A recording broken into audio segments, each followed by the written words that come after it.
Hey guys, so it's been 3 days from the surgery, and now we're gonna change the bandage slash dressing. That's what they call it, right?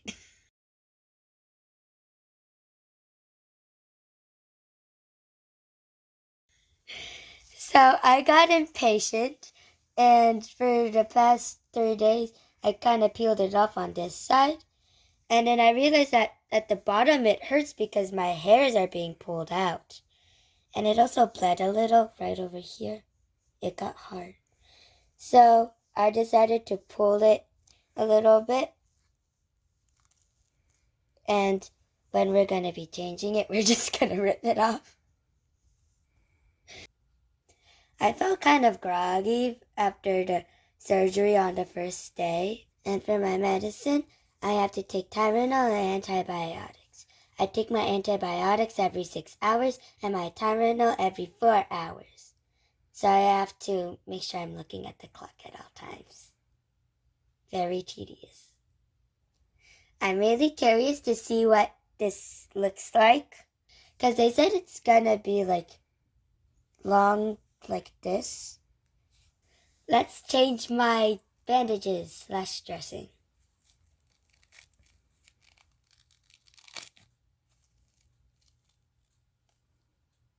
The bottom layer is stuck onto it, my skin.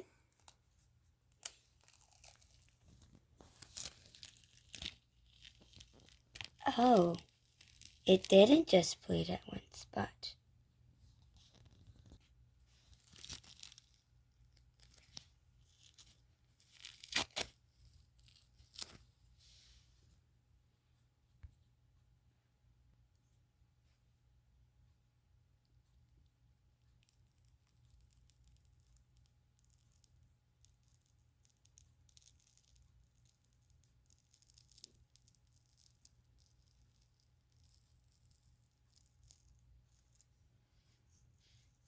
That is disgusting.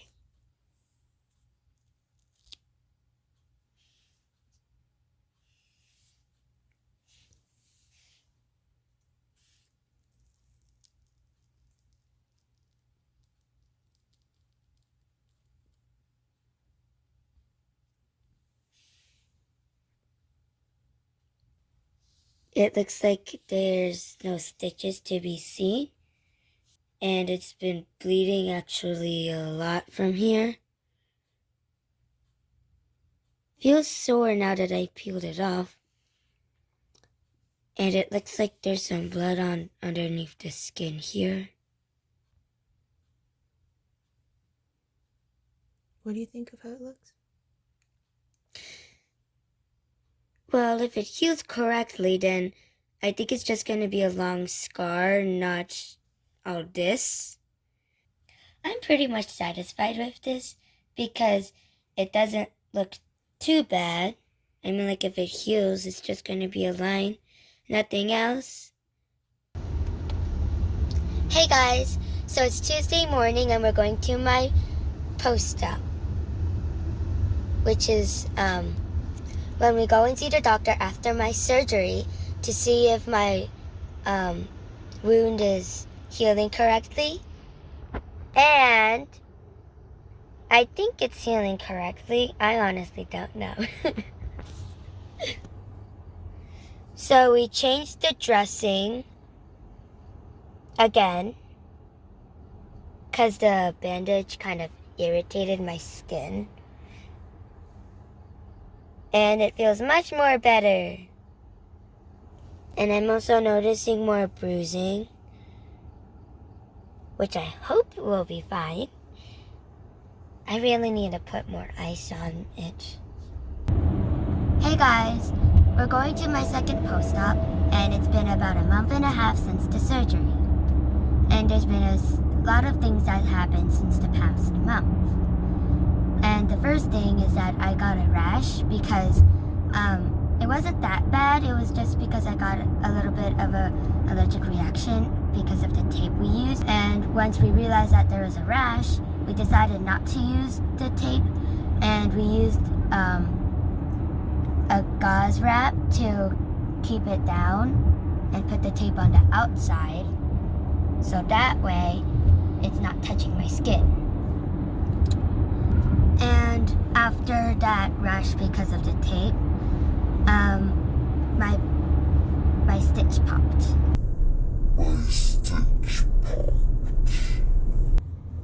I guess it was swollen, so one of the stitches popped. My theory as to why the stitch popped is because since I bend my elbow a lot, and also because of the rash, it probably was swollen in the area. And the third thing that happened is that there was an infection. And the infection wasn't that bad. It cleared out in about a week. It was oozing some yellow stuff, and it was also kind of stinky. The next thing that happened is that we used the wound closure tape and the Neosporin, 2 new things on my wound. And after that, we got this rash along my arm. The rash was along from my shoulder to my elbow, here and here. And it was very bumpy and very itchy. And it was also pretty reddish pinkish colored. And it got better with the Benadryl, got less bumpy and less pinkish reddish, and the itchiness went away, but on the third night, it got worse. And that's when we went to the ER. And there, they thought that it was because of the Neosporin, because it wasn't just where the tape was here. So that's when we decided to stop using Neosporin, and they decided to give us some steroids. And I decided not to go to school the next day because it kind of made me drowsy.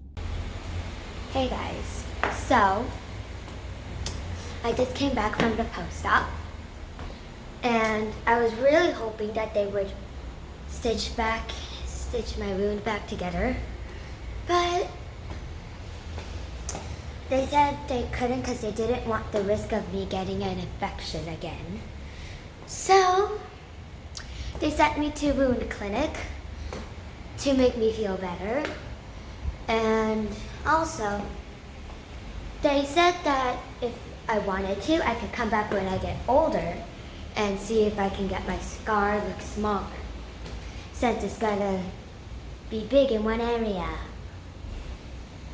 You had your surgery in mid-August, and it is now mid-April. Tell us about what you think of the outcome. It's not the prettiest scar, but I still think it's better than my birthmark. In actuality, your scar did turn out to be bigger than your birthmark was. How do you feel about that? Is that still okay for you?